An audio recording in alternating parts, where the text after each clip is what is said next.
નમસ્કાર વિદ્યાર્થી મિત્રો, હું ભાવેશ વાળા આજના વિડીયો લેક્ચરમાં દરેક વિદ્યાર્થી મિત્રોનું હાર્દિક સ્વાગત કરું છું. વિષય બાયોલોજી, ચેપ્ટર 5 સપુષ્પી વનસ્પતિઓની બાહ્યાકાર વિદ્યા. છેલ્લે લાસ્ટ લેક્ચરની અંદર આપણે જે પુષ્પના વિવિધ ભાગો વિશે વાત કરી હતી, જેવા કે વજ્રચક્ર અને દલચક્ર ડિટેલમાં જોયું. ત્યારબાદ કલિકાંતર વિન્યાસ નામનો ટૉપિક પણ જોયું, જેમાં ધારાસ્પર્શી, વ્યાવૃત, આચ્છાદિત અને પતંગિયાકાર. તો આજે વિદ્યાર્થી મિત્રો વાત કરીશું પુંકેસર ચક્ર. આગળના લેક્ચરમાં આપણે 2 ચક્રો જોઈ ગયા. 4 ચક્રો પૈકી વજ્રચક્ર, દલચક્ર. આજે ડિટેલમાં ડિસ્કસ કરીએ પુંકેસર ચક્ર. લાક્ષણિક પુષ્પનો ઉભયછેદની રચના આપણે જોઈ લે, તેમાં 12થી આવતા ત્રીજું ચક્ર, હા કે ના? તો વાત કરીએ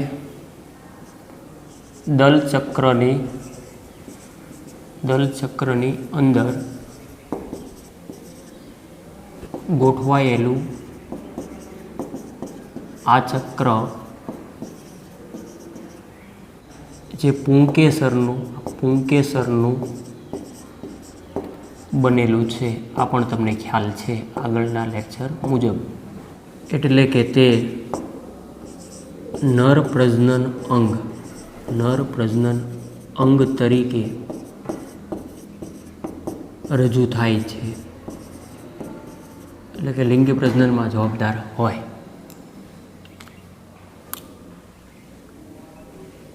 પ્રત્યેક પુંકેસર તંતુ પરાગાશય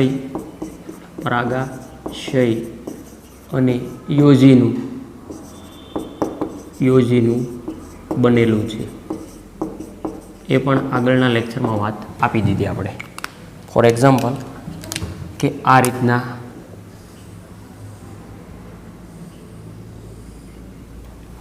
આવું જોયું હતું કે નહીં?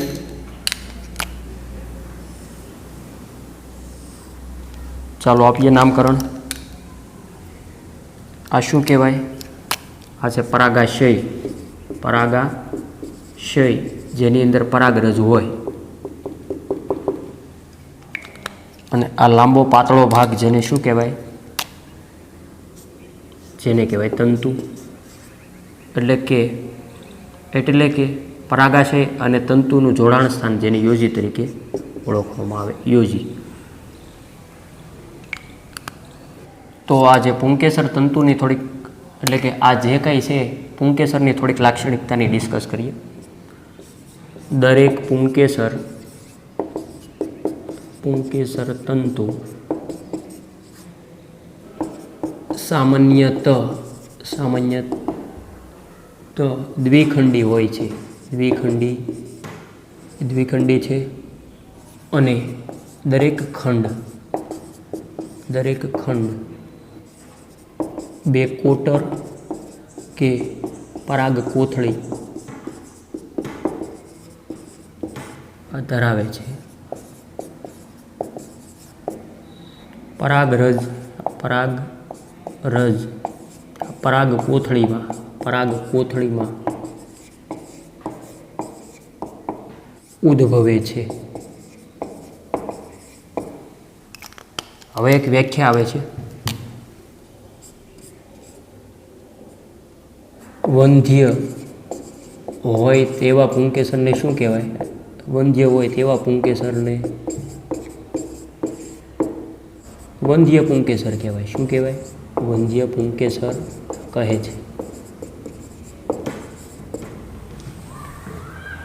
તો અહીંયા તમે જોઈ શકો કે વર્ણન શું કીધું વર્ણને? કે દરેક પુંકેસર તંતુ આવા એક હોય એવું જરૂર નથી, આવા તો અનેક હતા. દાખલા તરીકે આવા ઘણા દર્શાવ્યા હતા. આપણે રચનામાં 2 તો દર્શાવ્યા હતા, હા કે ના? પણ આગળ મેં એક જાસૂદની રચના દર્શાવી હતી, તેમાં આ રીતના ઘણા બધા હતા. તો આ બધા જ તે પુંકેસરના તંતુ છે. તો દરેક પુંકેસર તંતુ સામાન્યત દ્વિખંડી છે. એટલે કે 2 ખંડોમાં વહેંચાયેલો તમને જોઈ શકાય. અહીંયા આકૃતિમાં પણ જોઈ શકો કે આ 2 ખંડો છે, હા કે ના? આ 1 અને આ 2. અને દરેક ખંડ 2 કોટરો ધરાવે. એટલે કે આનો જો આમ આડો છેદ લેવામાં આવે તો ખરેખર એ પાછી આવી કંઈક રચના છે.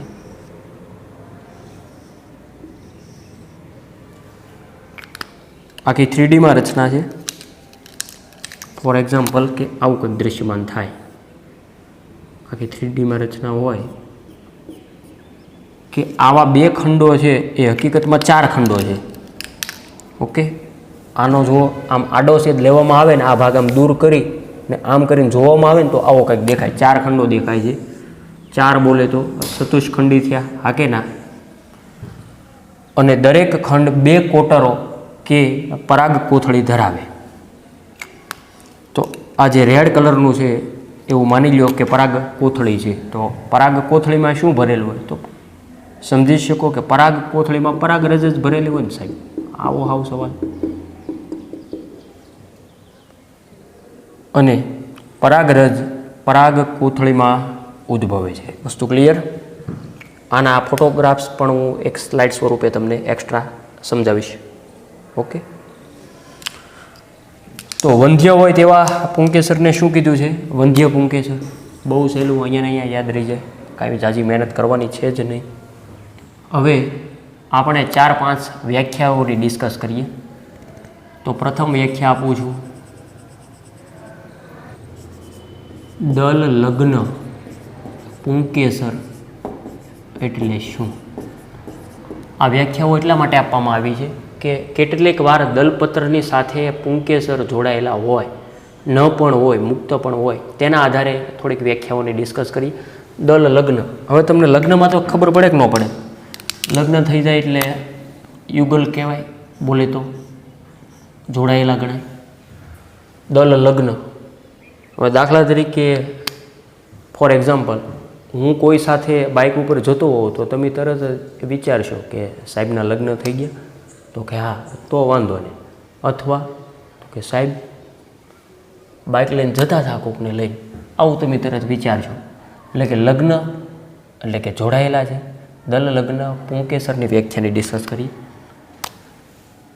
શું કે વ્યાખ્યા? જ્યારે પુંકેસર દલપત્રો સાથે જોડાયેલ હોય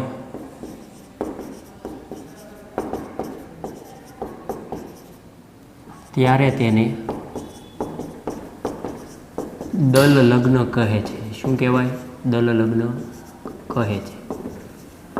બહુ સરળ છે વ્યાખ્યા કે જ્યારે પુંકેસર છે એ દલપત્રો સાથે જોડાયેલા હોય તો તેને દલ લગ્ન કહેવાય. ફોર એક્ઝામ્પલ કે કઈ વનસ્પતિમાં પુષ્પો દલ લગ્ન હોઈ શકે? તો ઉદાહરણમાં જોઈએ.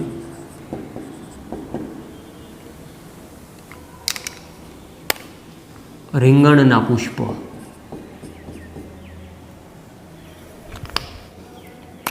બીજી વ્યાખ્યા છે પરિલગ્ન. પરિલગ્ન પુંકેસર. તો કે સાહેબ આ લગ્નમાં તો હમણાં આગળ સમજાવ્યું તમે, આ હું કંઈ બીજી ભાતના લગ્ન છે, સમૂહ લગ્ન આવે, આ આવે, પણ આ બધું શું છે જોઈએ. એ બધું વ્યાખ્યા સાયન્ટિફિક જે કહેવા માગે એ જોઈએ. પરિલગ્ન પુંકેસર. જ્યારે પુંકેસર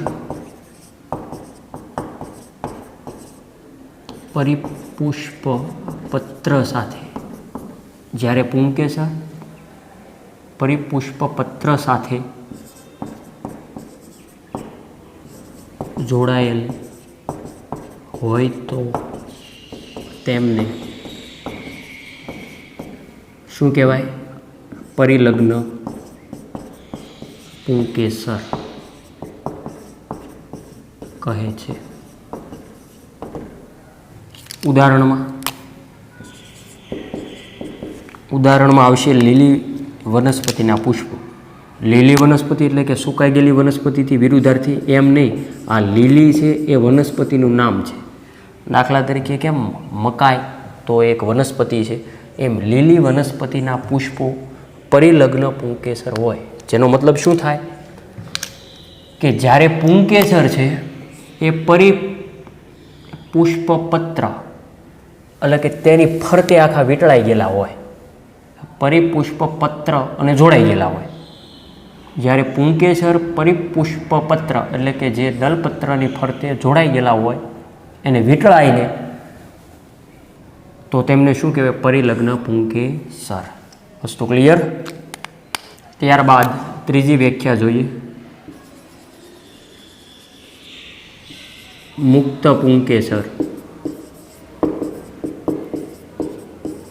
હવે આવું તો આવડે જ ને. મુક્ત પુંકેસર એટલે જોડાયેલા નહીં હોય, મુક્ત હશે, બસ લખી જ નાખીએ. જો બધા જ પુંકેસરો એકમેકથી એટલે કે એકબીજાથી મુક્ત હોય તો તેને શું કહેવાય? હવે તો આવડી જ જવું જોઈએ ને. મુક્ત પુંકેસર. તો કે સાહેબ આનું ઉદાહરણ, હવે આવા તો ઘણા બધા ઉદાહરણ છે, બરાબર, મુક્ત પુંકેસર. ત્યારબાદ નેક્સ્ટ વ્યાખ્યા આવે છે એક ગુચ્છી પુંકેસર. હવે કાંઈક આવ્યું નવું, એમ નવું છે જ નહીં. એક ગુચ્છી પુંકેસર એટલે શું? એક ગુચ્છી પુંકેસર એટલે કાંઈ નહીં, એક જ તે ગુચ્છમાં ગોઠવાયેલા હોય. આના પછી બહુગુચ્છી પુંકેસર પણ આવશે. તો વ્યાખ્યા: જો બધા જ પુંકેસરના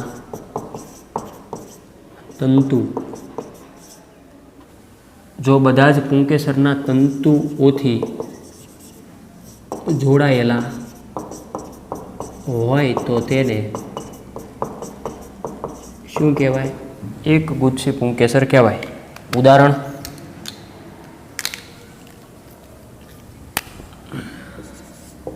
ઉદાહરણમાં આવશે જાસૂદ. એક ગુચ્છી પુંકેસર એટલે કે જો બધા જ પુંકેસર તંતુઓથી જોડાયેલો હોય તો તેને એક ગુચ્છી પુંકેસર કહેવાય. ઉદાહરણ તરીકે જાસૂદ. વધારે સમજણ માટે હું એક સ્લાઇડમાં તમને એક્સ્ટ્રા આકૃતિ આપીશ, ઓકે, ત્યારે એ જોઈ લઈશું. ત્યારબાદ નેક્સ્ટ વ્યાખ્યા છે દ્વિગુચ્છી અને બહુગુચ્છી પુંકેસર.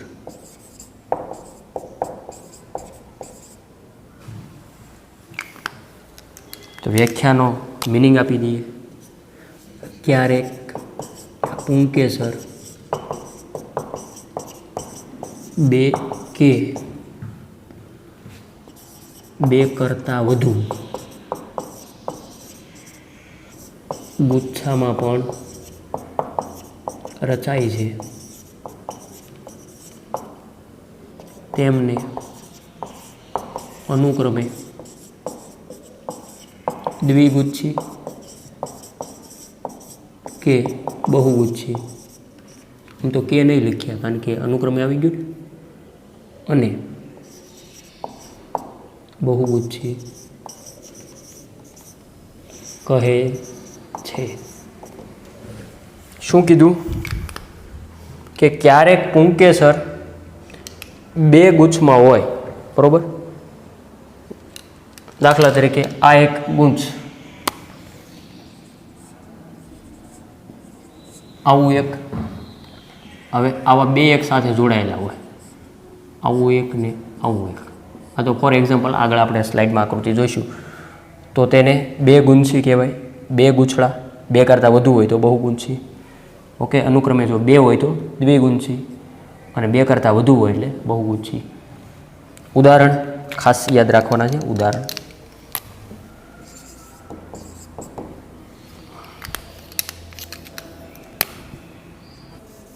તો દ્વિગુચ્છીનું ઉદાહરણ અહીંયા બેને આવશે ને. દ્વિગુચ્છીમાં આવશે વટાણા, અને બહુગુચ્છીનું ઉદાહરણમાં આવશે લીંબુ. આજુબાજુમાં લીંબુડી અવેલેબલ હોય તો તમે જોઈ શકો કે તેના પુષ્પો આ રીતના છે. બહુગુચ્છી, દ્વિગુચ્છી વટાણા અને બહુગુચ્છી લીંબુ. હવે ત્યારબાદ એક લાસ્ટ લીટી બાકી છે આની, પુંકેસર તંતુની. જગ્યા નથી, અહીંયા જગ્યા છે એટલે અહીંયા લખી નાખું. પુંકેસર તંતુની લંબાઈમાં પણ વિવિધતા હોય. શું કીધું કે પુંકેસર તંતુ છે. ક્યાં છે પુંકેસર તંતુ? અહીંયા આર્યો ને કે પુંકેસર તંતુની લંબાઈમાં પણ વિવિધતા હોય.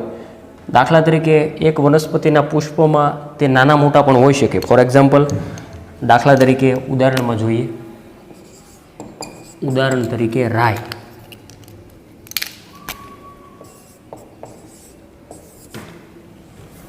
રાયમાં પુંકેસરના તંતુમાં ખૂબ વિવિધતા જોવા મળે છે. તો પુંકેસર ચક્ર નામનો ટોપિક અહીંયા પૂર્ણ થાય છે. ત્યારબાદ સ્ત્રીકેસર. સૌપ્રથમ એટલું વ્યવસ્થિત લખી લો.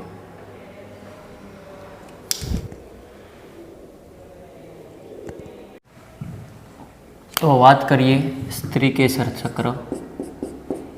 સ્ત્રીકેસર ચક્ર તમને ખ્યાલ હશે કે પુષ્પની અંદર સૌથી અંદરના ભાગે આવેલું ચક્ર સ્ત્રીકેસર ચક્ર, જે માદા પ્રજનન અંગ છે તે પણ તમને ખ્યાલ છે. તો વાત કરીએ કે સ્ત્રીકેસર એ પુષ્પનો માદા પ્રજનન તંત્રનો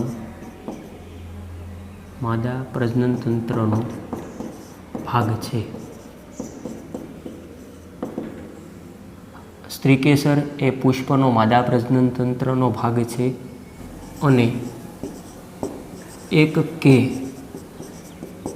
વધુ સ્ત્રીકેસરનો બનેલો છે. એનો મતલબ શું થાય? એટલે કે સ્ત્રીકેસર એ પુષ્પનો માદા પ્રજનન તંત્રનો ભાગ છે એ તો તમને ખ્યાલ જ છે. એક કે વધુ સ્ત્રીકેસરનો બનેલો હોય તો આગળની જે આપણે રચના જોઈ હતી લાક્ષણિક પુષ્પનો ઊભો છે તેમાં એક હતું સ્ત્રીકેસર. એવું જરૂરી નથી કે દરેક વનસ્પતિમાં એક જ હોય, એ અલગ અલગ પણ હોઈ શકે. એક કે વધુ સ્ત્રીકેસરનો બનેલો ભાગ પણ હોઈ શકે, એટલે કે સ્ત્રીકેસર ચક્ર. તમને ખબર છે કે કેટલીક વાર સમૂહમાં ફળ આવતા હોય, એ તો ખ્યાલ જ હોવો જોઈએ કે પુષ્પમાં લિંગી પ્રજનન થાય ને ફળ નિર્માણ થાય. દાખલા તરીકે આંબાના પુષ્પની વાત કરું તો એકસાથે ઘણા બધા ફળ આવતા હોય તો ત્યાં એટલે કે ઘણા બધા સ્ત્રીકેસર હશે. તો આવું કંઈક સ્ત્રીકેસરની રચના અહીં આપણે દર્શાવી દઈએ અમસ્તી ખાલી સમજવા માટે, જે અગાઉ આપણે ઓલરેડી સમજાવેલી જ છે. અહીં શોર્ટમાં એક નાની દર્શાવું.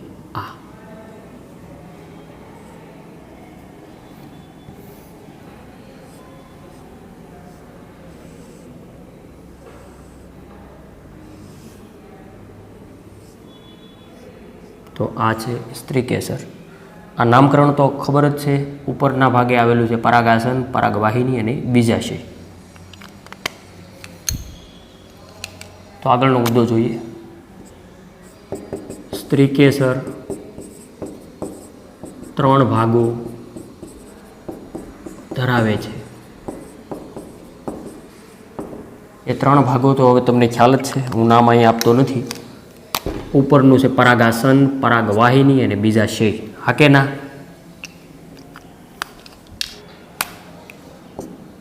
પ્રત્યેક સ્ત્રીકેસરના પાયાના ભાગે શું આવેલું છે એ હવે તમે અહીંથી વિચારો. આ દાખલા તરીકે તેનો પાયાનો ભાગ આ થયો, તો પ્રત્યેક એટલે કે દરેક. પ્રત્યેક સ્ત્રીકેસરના પાયાના ભાગે શું આવેલું છે? બીજાશય. હા કે ના? આ ફૂલેલો ભાગ છે, શું કહેવાય તેને? બીજાશય. તો પ્રત્યેક સ્ત્રીકેસરના પાયાના ભાગે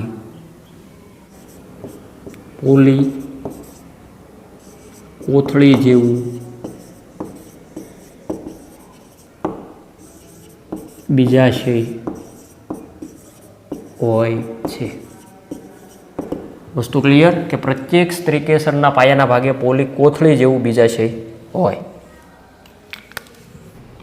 ત્યારબાદ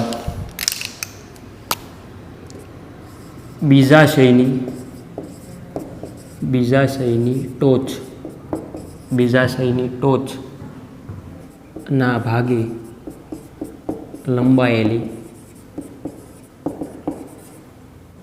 નલિકાકાર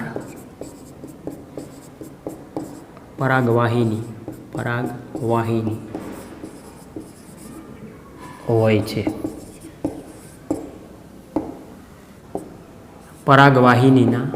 પરાગવાહિનીના ટોચના ભાગને શું કહેવાય? તેને પુષ્પાસન કહે છે. આમાં ક્યાં અઘરું છે ભાઈ?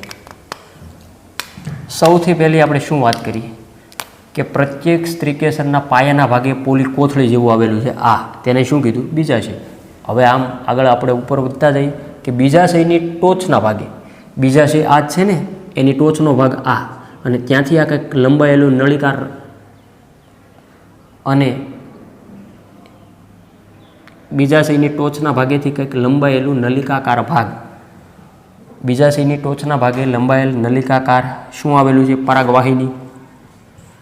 ત્યારબાદ પરાગવાહિનીના ટોચના ભાગે, પરાગવાહિનીના ટોચના ભાગે શું આવેલું છે? પુષ્પાસન.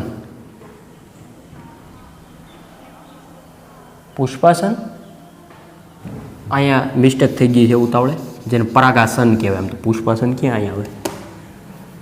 પરાગાસન, પરાગ વત્તા આસન, પરાગાસન, કે જ્યાં પરાગરજ બેસશે. દાખલા તરીકે પરાગ નયન દરમિયાન પરાગરજ આવી હોય અહીંયા, તો એ પરાગા સ્થાન ઉપર સૌપ્રથમ સ્થાન લેશે. એટલે કે પરાગવાહિનીના ટોચના ભાગને પરાગાસન કહે છે. પરાગવાહિનીની સપાટી પરાગરજ માટે ગ્રહણશીલ હોય છે. દાખલા તરીકે જાસૂદની પરાગરજ હોય, જેની જે જાતિની હોય તેના માટે જ તે એ ગ્રહણશીલ હોય. તો આ જે પરાગ નલિકા છે, આ તમે જોઈ શકો છો. તો આ બહારથી જે ગ્રીન રંગની પરાગરજ આવી, શું કીધું કે પરાગવાહિની, એટલે આ થઈને પરાગવાહિનીની સપાટી પરાગરજ માટે ગ્રહણશીલ છે. એટલે કે એને અંદર ગ્રહણ કરી લે. શા માટે ગ્રહણ કરી લે? તો તમને ખ્યાલ છે કે આગળ ફલન થવા માટે જવાબદાર છે. એને અંદરની તરફ લઈ લેશે એમ. ત્યારબાદ આ જે બીજાશયનું પોલાણ છે તેની થોડીક ડિસ્કસ કરીએ.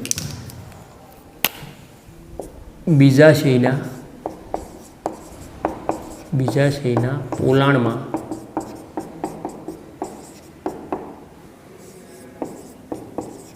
જરાયુ સાથે જોડાયેલા એક કે વધુ બીજાંડ, બોલે તો અંડક, આવેલા હોય છે, જે સપાટ ગાદી જેવા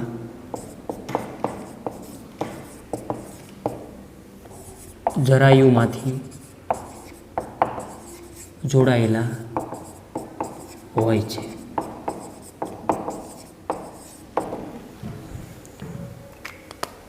બીજાશયના પોલાણમાં ઓલરેડી કંઈક હોય આવું મેં તમને આગળ પણ સમજાવ્યું હતું. દાખલા તરીકે અંડક કે બીજાંડ,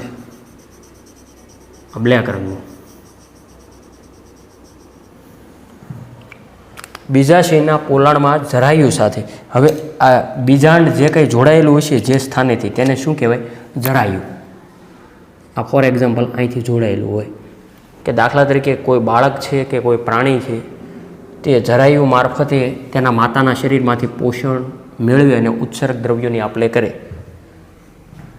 તો આ જરાયુ એ પણ આગળ તમારે ડિટેલમાં આવશે તે નેક્સ્ટ લેક્ચરમાં. જરાયુ વિન્યાસ નામનો ટોપિક. તો બીજાશયના પોલાણમાં જરાયુ સાથે જોડાયેલ એક કે વધુ બીજાંડ હોય.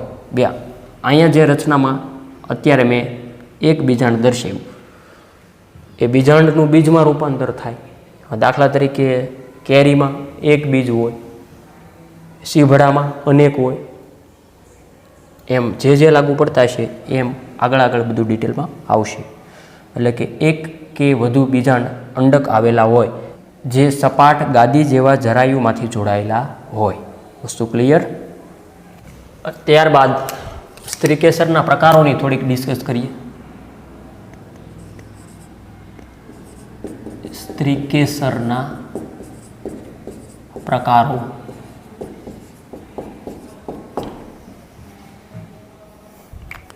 તો દાખલા તરીકે હું એવું લખું, એક સ્ત્રી કેસરી. એક સ્ત્રી કેસરી સ્ત્રીકેસર કોને કહેવાય? તો જેમાં એક જ સ્ત્રીકેસર અવેલેબલ હોય. યસ, આવું જ વ્યાખ્યા છે.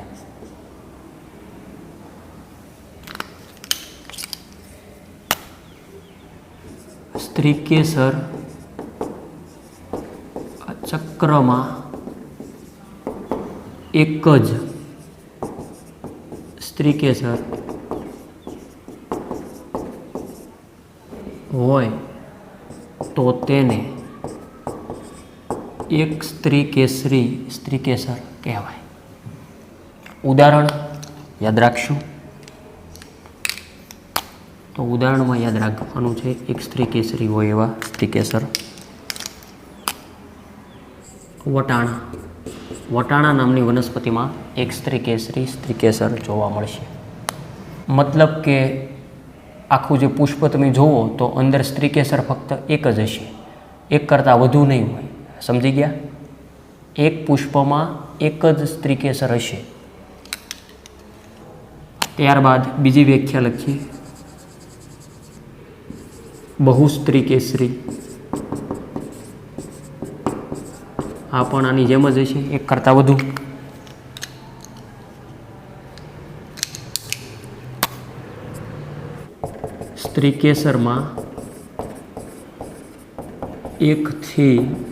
સ્ત્રીકેસરમાં એકથી વધારે સ્ત્રીકેસર હોય તો તેને ... એટલે કે બહુસ્ત્રીકેસરી સ્ત્રીકેસર કહેવાય. ઉદાહરણ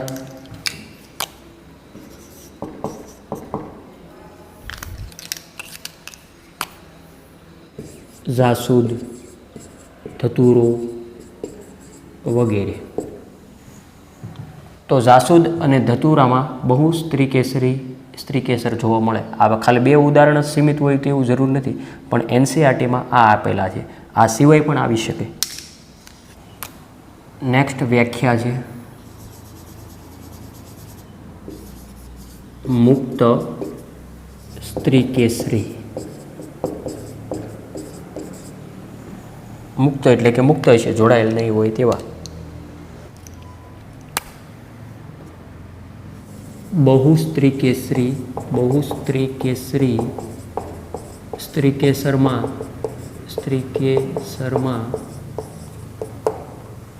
જો બધા સ્ત્રીકેસર એકબીજાથી મુક્ત રહે તો તેને બહુસ્ત્રીકેસરી સ્ત્રીકેસર કહેવાય. ફોર એક્ઝામ્પલ ઉદાહરણ જોઈએ.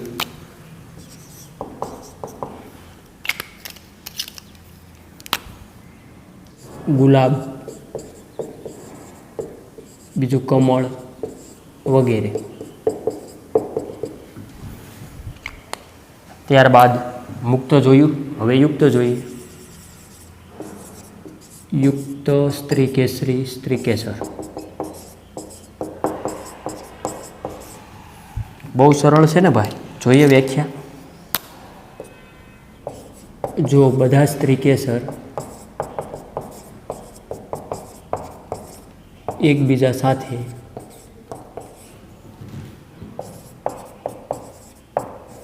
જોડાયેલા હોય તો તેને યુક્ત સ્ત્રીકેસરી સ્ત્રીકેસર કહેવાય. ફોર એક્ઝામ્પલ,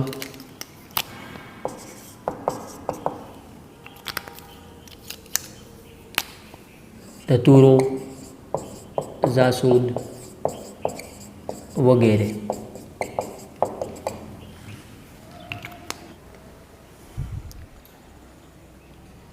અને છેલ્લે એક અગત્યના પોઈન્ટની ડિસ્કસ કરી નાખીએ, જે આમ તો સ્ત્રીકેસર અને પુંકેસર બંને માટે લાગુ પડશે. પુંકેસર ચક્ર અને સ્ત્રીકેસર ચક્ર લિંગી પ્રજનન માટે જરૂરી છે. આવું આપણે અગાઉ પણ શીખી ગયા, હા કે ના?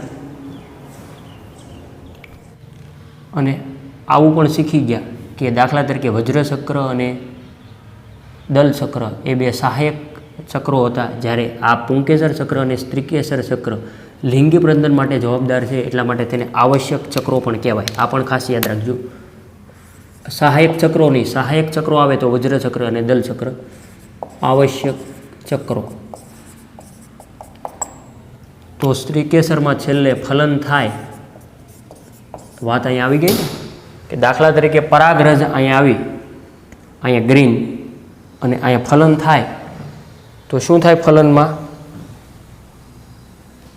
તો ફલન બાદ અંડક છે એ બીજમાં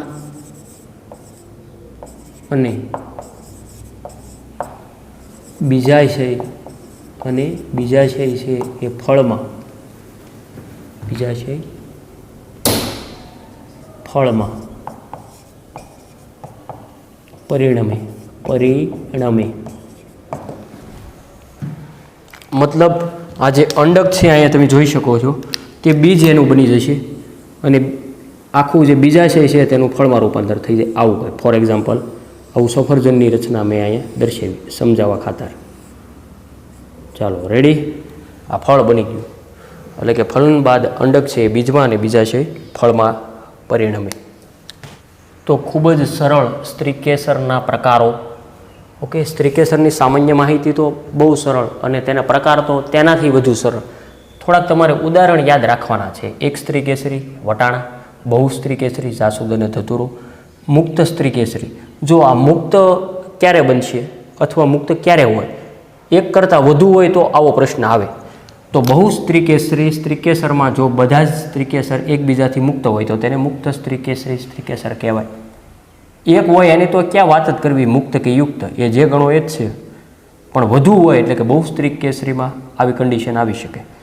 યુક્તમાં તે મેં કીધું એમ કે જો બધા જ સ્ત્રીકેસર એકબીજા સાથે જોડાયેલા હોય તો આવા સ્ત્રીકેસરને યુક્ત સ્ત્રીકેસરી સ્ત્રીકેસર કહેવાય. ખાસ ઉદાહરણ, મુક્ત સ્ત્રીકેસરીમાં ગુલાબ, કમળ વગેરે, યુક્ત સ્ત્રીકેસરીમાં ધતુરો, જાસૂદ વગેરે. અને છેલ્લે આપણે એ પણ વાત કરી કે પુંકેસર ચક્ર અને સ્ત્રીકેસર ચક્ર લિંગી પ્રજનન માટે જરૂરી હોય, એટલે કે સહાયક ચક્રો નથી. સહાયક ચક્રો વજ્રચક્ર અને દલચક્ર હતા, જ્યારે આ આવશ્યક એટલે જરૂરી જ છે લિંગી પ્રજનન માટે, એટલે આવશ્યક ચક્રો. અને તમને ખબર છે કે લિંગી પ્રજનન આ દ્વારા થાય. એટલે જે પરાગરજ આવીથી ફલન થાય તો ફલન બાદ અંડક છે એ બીજમાં, અંડકનું શેમાં રૂપાંતર થઈ જાય? બીજમાં. અને બીજાશય શેમાં રૂપાંતર થઈ જાય? ફળમાં પરિણમે. અને આ રીતના ફળ નિર્માણ થાય. આગળ પણ હજી તમારે આનાથી વિશેષ ડિટેલમાં 12 સાયન્સની અંદર આવશે. વસ્તુ ક્લિયર? તો સ્ત્રીકેસર નામનો ટોપિક અહીંયા આપણે પૂર્ણ કર્યો. ત્યારબાદ જરાયુ વિન્યાસ આવશે. ઓકે, જરાયુની ગોઠવણી તે નેક્સ્ટ વિડીયો લેક્ચરમાં જોઈશું. તો વિદ્યાર્થી મિત્રો, આ થોડીક એક્સ્ટ્રા માહિતી આપું છું. આ લખવાની જરૂરિયાત લાગે તો લખવા.